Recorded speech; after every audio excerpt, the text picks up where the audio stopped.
네, 여러분 반갑습니다. 저는 올해도 아자자라는 서비스를 개발한 그 3팀의 백엔드 문희조라고 하고요. 그리고 저를 아시는 분들도 있겠지만 신기하게도 프론트 쪽에서 저를 좀 많이 아시더라고요. 제가 옛날에 줌을 한번 잘못 들어갔다가 그 뒤로 저를 기억하시는 분들이 많은데 아마 저희 발표 같은 경우에는 너무 기술적인 얘기 없이 그냥 여러분들이 궁금할 만한 것들 위주로 발표를 할 생각이고요. 최대한 가볍게 갈 거니까 너무 부담 가지 마시고 그 다음에 가벼운 이벤트를 하나 준비했는데 퀴즈 하나 낼 거예요. 그래서 퀴즈 맞추시는 분한테는 저희가 상품 드릴 겁니다.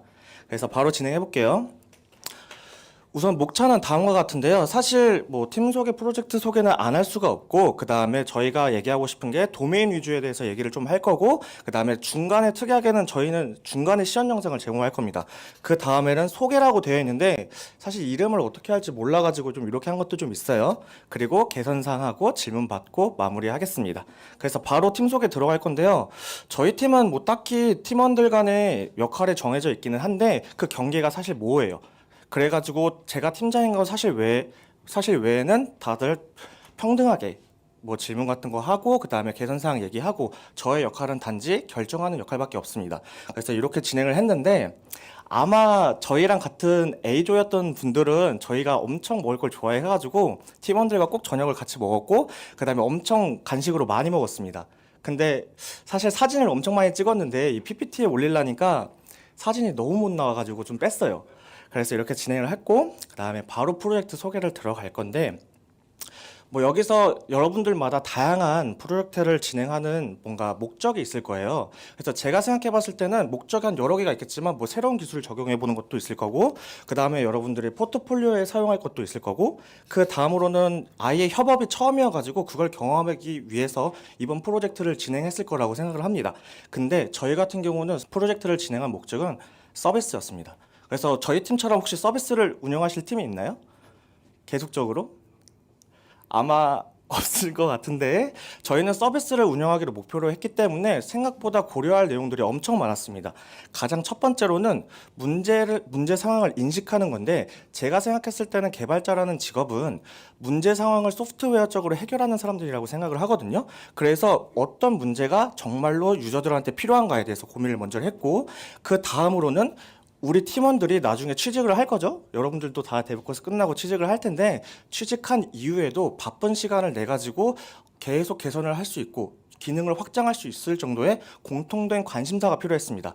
그 다음으로는 주어진 시간 내에 모든 기능을 구현해야 되기 때문에 그런 점도 고려를 했고 마지막으로는 우리는 지금 앱 개발자가 없잖아요. 그래서 앱 환경에서도 이 모든 문제 상황을 해결할 수 있어야 됩니다. 그렇기 때문에 저희는 사실 기획적으로 많은 시간을 투자를 했고 그 결과 저희 팀원분이 노철님의 아이디어로 신년 계획에 대해서 한번 고민을 해봤습니다. 이제 연말도 다가오고 새해가 다가오니까 신년 계획을 생각해봤는데 저희가 여기서 생각났던 거는 왜 신년 계획은 사람들을 잘 지키지 못할까였습니다.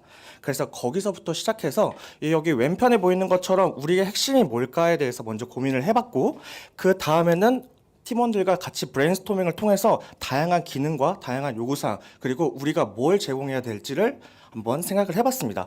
그래서 여기서 추가적인 분석이 조금 필요했어요. 그래서 과연 이 서비스가 어떤 다른 서비스들과 차이점이 존재하고 또 어떻게 이게 가치가 있을까? 그리고 어떻게 하면은 유저들이 계획을 잘 수행시킬 수 있을까에 대해서 고민을 하면서 다양한 아티클들을 좀 많이 찾아봤습니다. 그래서 저희가 목표가 단순히 서비스 제공이 아니라 서비스를 제공하기 위해서 우리가 도메인에 대해서 더 공부할 필요가 있다라는 걸 많이 느꼈어요. 그래서 저희의 도메인에 대해서 가볍게 얘기를 하자면은 저희 아이디어의 시작은 사실 신년 계획에서 출발을 했지만 결국에 핵심 도메인이라고 할 수 있는 거는 다른 게 아니라 계획을 수행시키는 겁니다. 사용자가 어떻게 하면 계획을 수행시킬 수 있을까에 대해서 고민을 하면서 다양한 실패하는 이유들을 산정을 해봤는데요. 가장 대표적인 이유는 계획이 너무 크거나 아니면 너무 계획이 거대하기 때문에 그걸 잘 지키지 못하고 그 다음에 실패 순간에 오게 되면 자기 합리화를 통해서 포기하게 됩니다. 그리고 포기한 기억들은 머릿속에서 당연히 잊혀지겠죠. 그래서 이런 결과들을 생각하면서 우리는 사용자들한테 어떤 가치를 제공해 줄까 해서 세 가지를 뽑아봤습니다. 첫 번째로는 너가 하고 있는 이 계획에 너 혼자만이 하고 있는 게 아니야라는 가치를 제공해 주는 것이고요. 그 다음에 목표를 계속 이룰 수 있게 달려가기 위해서 상기시켜 주고 그 다음에 그걸 스스로 피드백할 수 있도록 저희는 도메인을 분석을 계속 해봤습니다. 핵심 기능이 세 가지가 존재하게 돼요. 아마 백엔드 분들은 많이 아실 텐데 제가 많이 밀었던 유행어입니다. 그래서 아자자라는 기능이 있고 리마인드, 그다음 마지막으로 피드백이라는 기능이 있습니다. 그래서 저희의 서비스를 한 줄로 평가를 하자면은 신년 계획을 잘 수행할 수 있도록 하는 서비스고요. 그렇기 때문에 저희 팀 서비스 이름이 올해도 아자자라는 이름을 가지게 되었습니다. 그래서 저희는 이런 가치를 제공하기 위해서는 이번 프로젝트에서는 사실 기능적인 고민도 다양하게 했지만 어떻게 하면 우리의 도메인을 더 고민을 할 수 있을까에 대해서 좀 더 많이 고민해 봤습니다. 예를 들면 단순한 프로필조차도 다른 유명한 회사들과 비교를 하면서 어떻게 제공해 줄까를 고민을 했고, 그 다음에 다른 서비스와 어떤 차이점을 줄 수 있는가에 대해서 많이 고민했던 시간이었습니다. 이제 시연 영상 볼 건데, 시연 영상이 너무 길면은 여러분들 불편해서 저희는 핵심 기능만 카카오 로그인으로 진행을 할 수가 있고요. 진행을 하게 된다면은 보시는 것처럼 계획들을 생성할 수 있습니다. 그리고 계획들을 생성할 때는 어떤 계획인지, 그다음 어떤 내용을 작성할 건지, 그리고 어느 주기로 리마인드를 받을 수 있을지에 대해서 고민을 해봤고요. 그리고 태그 기능도 넣어놨는데, 태그 기능 같은 경우는 나중에 확장성을 고려해서 지금 현재는 임시로 넣어놨고 추가적인 기능은 없습니다. 그래서 지금 보시면은 그렇게 어렵지 않은 기능이었어요. 그래가지고 이렇게 쭉 넘어가고, 그리고 이렇게 언제 주기로 리마인드를 받는다고 하면요, 나중에 현재는 지금 메일로 지금 서비스를 제공을 하고 있습니다. 원래 처음에 기획했을 때는 카카오 알림톡을 이용해서 활용하기로 했는데 이 부분에 대해서는 한계가 있었고, 이 부분에 대해서는 다음 파트에서 얘기하도록 하겠습니다. 그래서 이 정도까지가 저희 서비스 시연 영상이고, 그 다음으로 넘어가 볼게요. 프로젝트 소개 2번이라고 했는데 사실 여러분들이 궁금해할 거는 우리가 어떻게 협업했는지라고 생각이 들어요. 그래서 그런 거 위주로 준비를 했는데, 첫 번째로는 협업 방식입니다. 여러분들 데브 코스에서 강조했던 가장 큰 가치 중 하나는 비동기적인 통신이거든요. 그래서 우리도 이런 거를 좀 지켜보자 해가지고 어떻게 하면 비동기적인 통신을 할 수 있을까 많이 해봤어요. 그래서 저희 같은 경우는 슬랙에서는 최대한 개발적인 얘기를 하기로 했는데 이게 사실 나쁜 방법은 아니에요. 근데 제가 생각했을 때는 두 가지 문제점이 있었습니다. 첫 번째 문제점은 이 슬랙 메시지는 언젠가 지워질 수 있다는 문제점이었고, 두 번째 문제점은 우리가 원할 때 바로바로 찾기 어렵다는 문제점이 있었어요. 그래서 이런 거를 어떻게 모을 수 있을까를 고민하다가 논의사항이라는 페이지를 도입했고, 그 다음에 각자 얘기하고 싶은 내용이 있으면 논의사항 페이지에다가 올려두면 됩니다. 그리고 올려두고 이거를 노션에다 작성만 해주면 돼요. 그리고 그걸 추적하기 위해서 본 사람을 체크하도록 했습니다. 그래서 우리 모든 팀원들이 봤는지 안 봤는지를 확인할 수 있었고, 그 다음에 읽지 않은 내용에 대해서는 이렇게 바로 추적이 가능하니까 모든 팀원들이 기능 구현에 대해서 모르는 내용이 없었습니다. 즉 모두 다 같은 도메인을 바라봤다는 게 포인트였어요. 그리고 다음에 발생했던 문제점은, 여러분들도 회의를 많이 진행하셨을 거고, 그 다음에 저희 같은 경우도 많은 논의사항들이 생겼습니다. 여기 보이는 이 페이지 외에도 다양한 페이지가 있었는데, 여기서 가장 큰 문제점이 뭐였냐면은 파편화 문제였습니다. 정보가 너무 많이 상기가 돼 있어서 이걸 어떻게 해서 한 곳에서 다룰 수 있을까를 고민하면서 생각했던 게, 우리도 테크 스펙이라는 거를 도입을 해보자 라고 생각을 들었고요. 저희 같은 경우는 다양한 글을 보면서 저희만의 5가지 원칙을 뽑았는데요. 첫 번째는 요약입니다. 들어오는 순간 바로 이 기능이 어떤 목적을 가지고 있는지 알아야 되기 때문에 요약을 제공했고, 탄생의 배경을 알아야 되고, 그 다음에 얘가 하고자 하는 목표가 무엇인지, 여기서는 단순하게 리턴 값이라던가 아니면은 어떻게 구현이 됐다라는 내용은 들어가지 않습니다. 그런 부분은 충분히 API 문서를 통해서 알 수가 있고요. 그 다음으로는 고려사항인데, 이 고려사항 같은 경우는 이 기능을 담당하고 있는 담당자가 생각하고 있던 내용이나 아니면 아까 말씀드렸던 논의사항이라는 페이지에 있던 내용을 여기다 저장하는 곳입니다. 마지막으로는 히스토리를 통해서 만약에 추가적으로 새로운 팀원들이 들어온다 하더라도 이거를 수정사항들을 인지할 수 있도록 구현을 했습니다. 그래서 간단히 보면 이렇게 구현이 되어 있고요.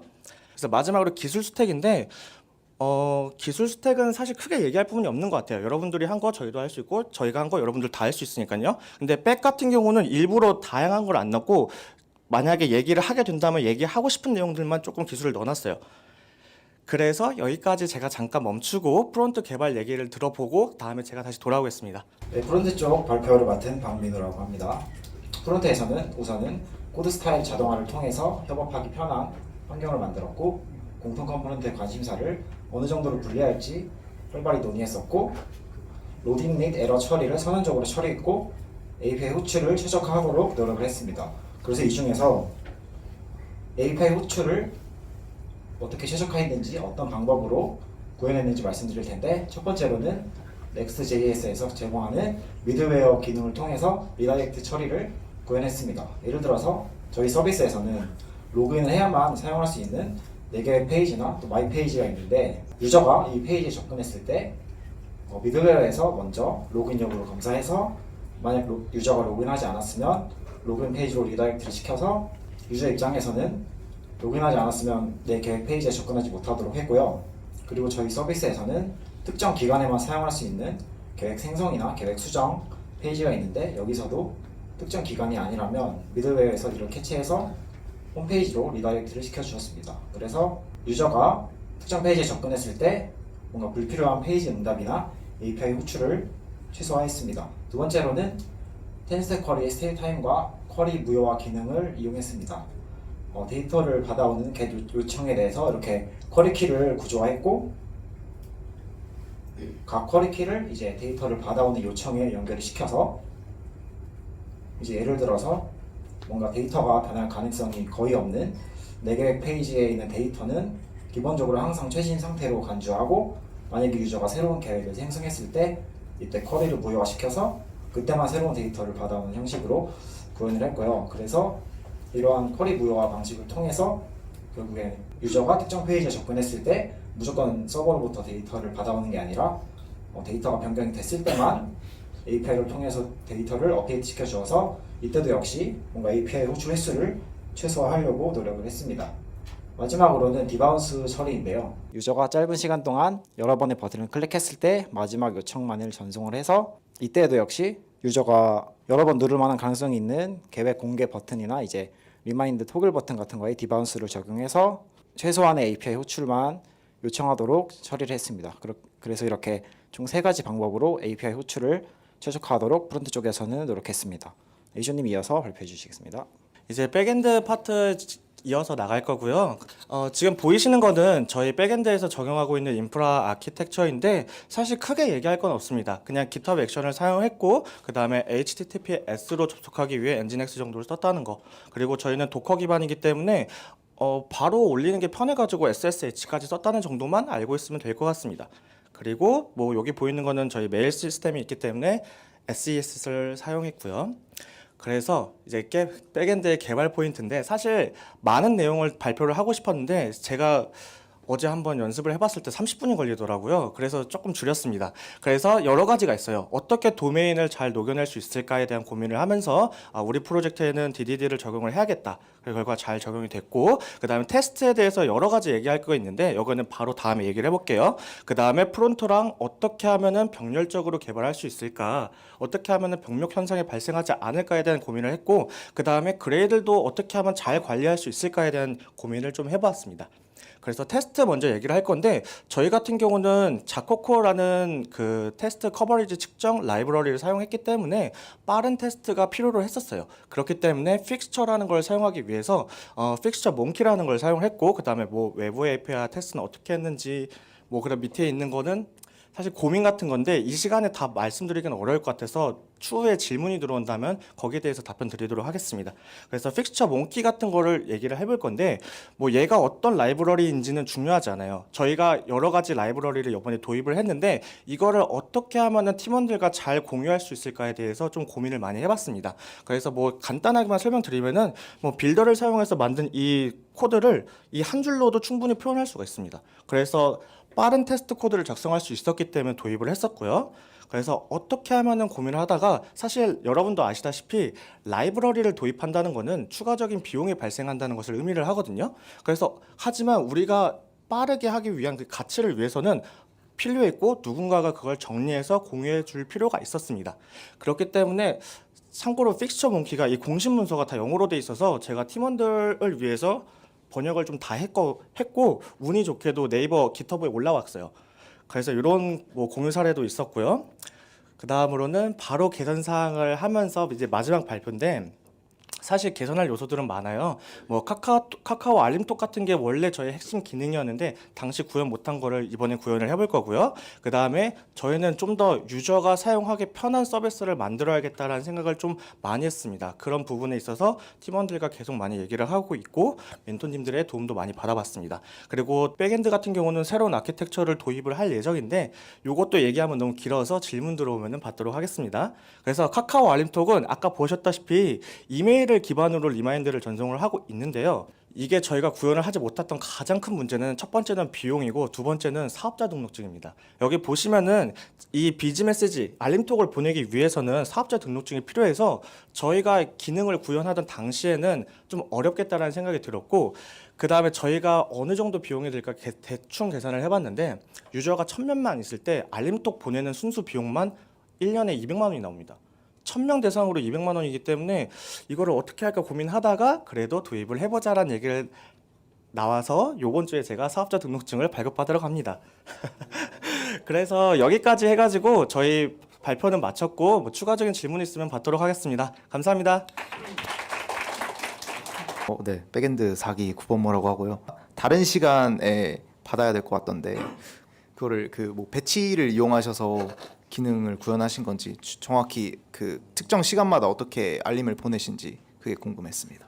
되게 좋은 질문입니다. 저희가 알림을 보낼 때도 여기서도 도메인 분석이 필요하잖아요. 그래서 저희 같은 경우는 알림을 총 3가지 시간대를 산정을 해줬어요. 사용자들이 가장 많이 알림을 확인할 수 있는 시간대를 3개를 뽑아서 그걸 저희가 분석을 해보니까 아침 9시, 그 다음에 오후 1시, 그 다음에 자기 전에 저녁 9시 이렇게 세 개를 뽑았고 여기 같은 경우는 알림을 보내는 건 결국 외부 API 호출이기 때문에 비동기 처리를 했습니다. 근데 비동기 처리를 할 때 여러 가지 고민 사항들이 있었는데 뭐 요것들은 또 너무 길어지긴 하는데 어떻게 하면은 이 비동기 처리의 실패에 대해서 어떻게 처리를 할 건지에 대해서도 많이 구현을 해봤고요.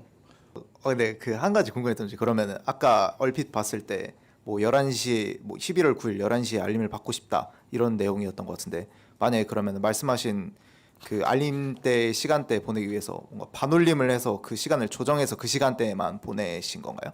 그 특정한 시간대에만 보내신 것 같아서. 이 부분은 단순하게 스케줄링 처리를 했습니다. 특정 시간대에 맞게. 그래서 스케줄링 처리를 해서 관리를 했습니다. 그 네이버에 픽처 먼키 사용하신 것 같은데 혹시 그 기존과 다르게 어떤 점이 편했는지 좀 더 구체적으로 설명해 주실 수 있나요? 좋습니다. 이거 픽스처 몽키 같은 경우는 정확하게 말하면 PBT 테스트 도구인데 요거는 왜 간단하냐면요. 저희는 2가지 이유 때문에 도입했어요. 여러분 백엔드 분들은 특히 테스트 코드를 많이 작성을 하는데 객체 생성에도 분명하게 비용이 들어요. 근데 매번 테스트마다 객체를 생성했을 때는 너무 많은 시간이 든다고 선정을 했고 두 번째는 우리가 픽스처를 만들더라도 그 해당 픽스처는 고정된 값이에요. 고정된 값을 사용하고 있다는 거는 다르게 말하면은 결국 해피패스를 고민하고 있다는 소리거든요. 근데 이 픽처 몽키의 가장 큰 특징은 모든 값이 랜덤 제너레이팅이에요. 그래서 모든 값들에 대해서 엣지 케이스를 우리가 따져볼 수 있었기 때문에 도입을 했습니다. 그리고 무엇보다 편리한 것도 덤이에요. 그래서 되게 좋습니다. 그 상호님이 스테일 타임 관련해서 질문해 주셨는데 스탠스택 쿼리의 스테일 타임을 적절하게 변경해서 사용해 주신 것 같은데 혹시 쿼리 클라이언트에 전역적으로 설정된 값도 있으셨는지 궁금합니다 라고 질문을 해주셨습니다. 그래서 저희가 데이터를 받아오는 겟 요청이 5개 정도 있었는데 그 중에 4개가 이제 스테일 타임을 최대로 인피니트로 설정을 해줬는데 저희는 일단 각각 유즈 쿼리에 대해서 설정을 해줬고요. 그래서 상호님이 말씀해 주신 것처럼 전역적으로 설정하면 더 좋을 것 같다는 생각도 듭니다. 네, 근데 지금은 각각 개별적으로 설정해 주었고 또 5개 중에 나머지 하나는 10초로 설정을 해주었습니다. 네. 자, 질문이 API 요청이 발생하는 이벤트가 할당된 버튼에 디바운스를 걸면 디바운스 시간이 되기 전에 뒤로 가기와 같은 브라우저 이벤트 발생 시 요청이 가지 않는 이슈가 있을 것 같은데요. 이 부분은 어떻게 처리하셨는지 궁금합니다. 네. 저희가 일단 디바운스 시간이 되기 전에 뒤로 가기와 같은 이벤트 발생하는 거를 예상을 해서 일단 최대한 짧게 한 0.3초 정도로 설정을 하기는 했습니다. 그런데 만약에 이용자가 정말 빠르게 누르자마자 뒤로 가는 상황이 있지 않는 한 그 이슈는 발생은 안 할 것 같긴 합니다.